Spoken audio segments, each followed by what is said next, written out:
মেয়ে কেন বলবে আমাদের জমি বুঝাইয়া দেওয়ার আগে আব্বারে কবরে ঢুকানো যাবে না? আছে না এরকম এখন? কেন বলে? এই বুড়া বুড়ো ভীমরতি ধরে কিলানো উচিত। হ্যাঁ, বেটা 2 দিন পরে কবরে যাবে, একটা হারাম কাজ করে গেল কেন? এই বেটা ছেলে কি খাওয়ায় তোমারে? ছেলে কি খাওয়ায় তোমারে? যত কান্না মেয়ের কান্না, ইয়াতিম মেয়ের কান্না। বাপের বাড়ি তার চিরবর হয়ে গেছে, এই বাড়ির কদর তার চলে গেছে, তার কান্না হৃদয় ভাঙ্গা কান্না। সে যখন কোরআন পড়ে আর তোমার জন্য কাঁদে, ওটা অরিজিনাল কান্দর ভিতরে কোনো বাহানা নাই। মিয়া কোরআন শরীফে সব মেয়ের কথা বলা হয়েছে, মেয়ের অধিকারের ব্যাপারে জোর দেওয়া হয়েছে। মিম্মা কাল্লা মিনহু ওয়া কাসুরা নাসিবাম মাফরুদা, কম হোক বেশি হোক মেয়ের অংশ দে, দে কিন্তু দে কিন্তু দে। কারণ হাজি সাহেব পাগড়ি একটা নিয়েছে, আলকাতরা মার্কা আতর লাগাইয়া ফুটানি করে এলাকা বেড়ায়, আর বেইনসাফ করে কবরে ঢুকতেছে।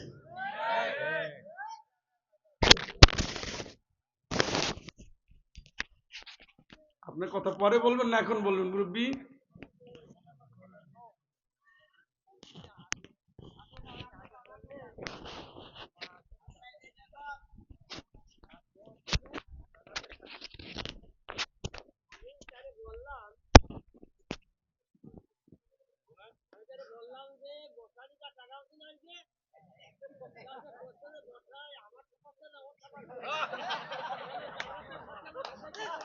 হ্যাঁ, বুঝতে পারছি।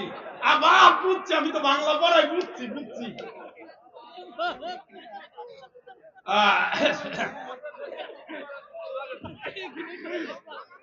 যাক, ভাগ্য ভালো মাইকের আওয়াজটা দূরে ছিল। এগুলো হলো ভালোবাসার কথা। আই লাভ ইউ কইলে এরকমই হয়। ওইটা আপনাদের, ওটা আমারও কাজ। তুমি টানাইলে টান, আনলে মশা কামড়া কামড়া, ওই রোগ সব জায়গায়। এগুলো হলো পীড়িতের কথা কাকু। এখন আপনি অসুস্থ হইলে বউ কান্দে কিনা এইটা কন। এই বাবা, আপনি অসুস্থ হইলে বউ কি গুনগুন করে কান্দে নাকি আল্লাহ ঝোলাই না? আল্লাহ যদি নিয়ে যায় তো কাউরে খাওয়াবো। আসলে এগুলো একটা মহব্বত। এগুলো কি যে সারাদিন ভোর রাত্রে আমার মায়ের দেখছি কি সারা রাত ধরে ধান সিদ্ধ করতেছে। হ্যাঁ, ভোরবেলা আবার সেই ধান শুকায়, রাত্রিবেলা আবার ওই ধান ঢেকি ঢেকি দিয়ে পাল্টায়। এত কষ্ট করছে, করছে না? সব কথা কি বাপে শুনতে পারছে না? কিন্তু চেষ্টা ছিল, সুখে দুঃখে জড়িয়ে তার সংসার তার মতো করে ভালো করার স্বপ্ন ছিল, চেষ্টা ছিল, আগ্রহ ছিল, ইচ্ছে ছিল, লড়াই ছিল। একজন নারী কম দেয় না, একজন নারী কম দেয় না। আমরা খালি দেখি না তাই। আজ নিজে কাজ করেন তার 3 গুণ বেশি একটা মহিলা কাজ করে। এই জন্য তো মহিলাদের জান্নাতের সুসংবাদ, অল্প কাজ করলে জান্নাতে। সুবহানাল্লাহ। আম্মা জান, হিংসা খালি বাদ দেন, দেখবেন জান্নাতের অর্ধেক গেছে। হিংসা করে লাভ নাই। আপনার জান্নাত থেকে আপনি সরে যাবেন, আপনার স্বামী জান্নাতে যাবে, আপনি জাহান্নামে যাবেন, কোনো মাপ নাই, কোনো মাপ নাই। জান্নাতে যেতে গেলে জান্নাতের আমল লাগবে। হিংসা মুক্ত, রিয়া মুক্ত, দেমাগ মুক্ত, অহংকার মুক্ত, বিনয়ী, নতশীল, আল্লাহর কাছে নত, আল্লাহর কাছে চোখের পানি, যার যা দায়িত্ব আছে পালন করবে। পুরো ঘরটা জান্নাত দিয়ে ভরে ফেলাবেন। ভাবির অসুখ হয়েছে, ভাই ঝাঁপায়া পড়বে। বোনের অসুখ হয়েছে, ভাই ঝাঁপায়া পড়বে।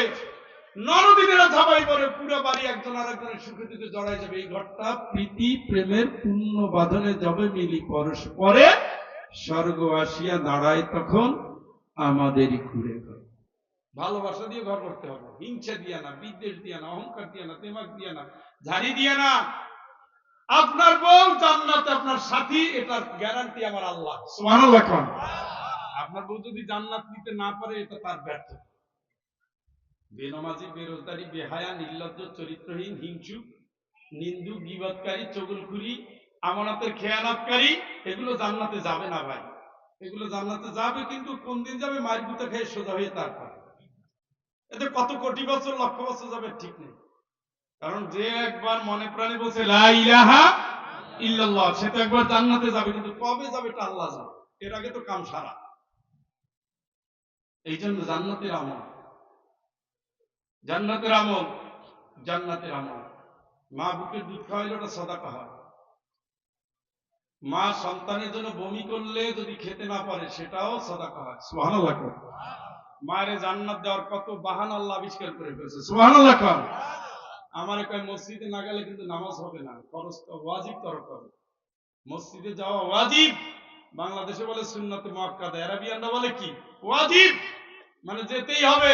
অন্ধ সাহাবী উম্মে মাকতুম রাদিয়াল্লাহু তাআলা বলছেন, ইয়া রাসূলুল্লাহ, আমি তো অন্ধ মানুষ, বনের পথটা উঁচু নিচু, পাহাড়ি পথ, জন্তু জানোয়ারের ভয় আছে, আমি কি করব? তুমি কি কানে আজানের শব্দ শোনো? ইয়া রাসূলুল্লাহ, তা তো শুনতে, তাইলে আসতে হবে। সুবহানাল্লাহ। চোখে দেখে না অন্ধ? অন্ধ চোখে দেখে নাকি অন্ধ? তারপরে মসজিদে আসতে হবে, এটা হলো সেই ওয়াজিব। মহিলাদের জন্য তো ওয়াজিব না, খুব তাড়াহুড়ো করে গোসল টোসল করে পাক পবিত্র হয়ে জানাজাতে তো আলহামদুলিল্লাহ রাব্বিল আলামিন, আল্লাহ এটাই খুশি। সুবহানাল্লাহ। কত জান্নাতে যাওয়ার পথটা কত সোজা করে দিয়েছে। পেটে বাচ্চা 10 মাস, 10 মাস নফল রোজার সওয়াব। এখনো যায় না কেন? আপনার বুকের দুধ খেয়ে সন্তান বড় হচ্ছে, এই সন্তানকে দুধ খাওয়াচ্ছেন, আপনি সাদাকার সওয়াব পাচ্ছেন।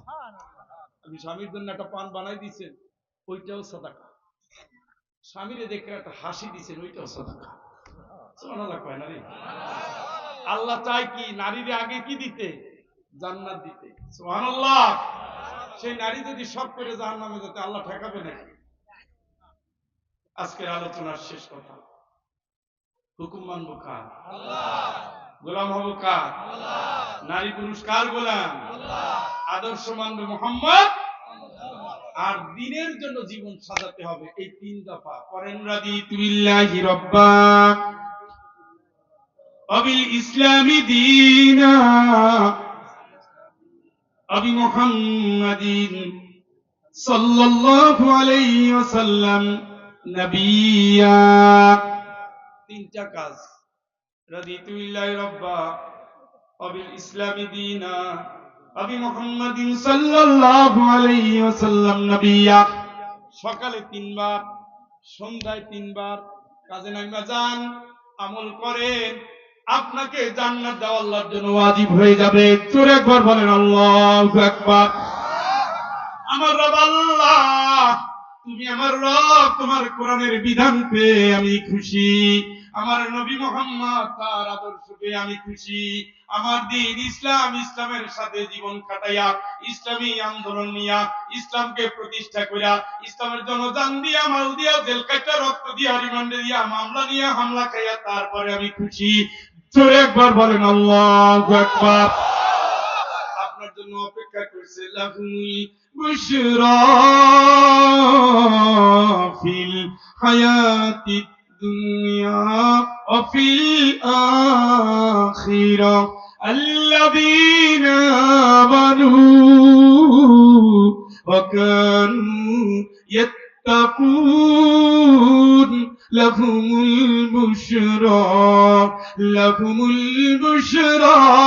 ফিল হায়াতিদ দুনিয়া ওয়া ফিল আখিরা। চিৎকার বলে বলেন আল্লাহু আকবার। ঈমান তোমার ঠিক আছে, আল্লাহর ভয় কলিজা আছে, দুনিয়ায় সুসংবাদ, আখিরাতেও সুসংবাদ। দুনিয়ায় সুসংবাদ পবিত্র জীবন, আখিরাতে সুসংবাদ জান্নাতে বউ নিয়ে যাও, জান্নাতে সন্তান নিয়ে যাও, জান্নাতে বউ নিয়ে যাও, জান্নাতে সন্তান নিয়ে যাও, জান্নাতে বউ নিয়ে যাও, জান্নাতে সন্তান নিয়ে যাও। উদখুলুল জান্নাতা আনতুম ওয়া আজওয়াজুকুম তুহবারুন।